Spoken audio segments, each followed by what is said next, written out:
通常大家听到救护车咧等水咧，拢会让互伊先过。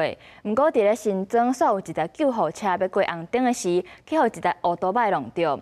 即个骑乌多摆的人讲，伊是无听到声，即会无甲让。毋过警方也是认定伊无让救护车，毋但甲吊照，嘛依法甲罚3600块。 救护车沿路有开警示声，红灯加紧通过路口，雄雄一台机车为正面冲出来，驾驶紧碰韩道路，不过也是去压到。蛮长的车后的，听到很大声，跑出去已经撞到了。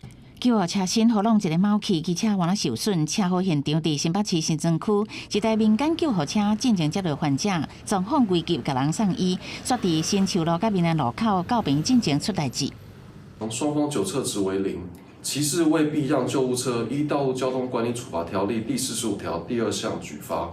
这个21岁骑机车的人讲，无听到救护车的声音，不过警方认定伊无闪让，依法会当罚3600，个吊销执照。只是无论官方还是民间的救护车，伫个执勤途中去拄到冲动的事件，淹过嘛不时发生。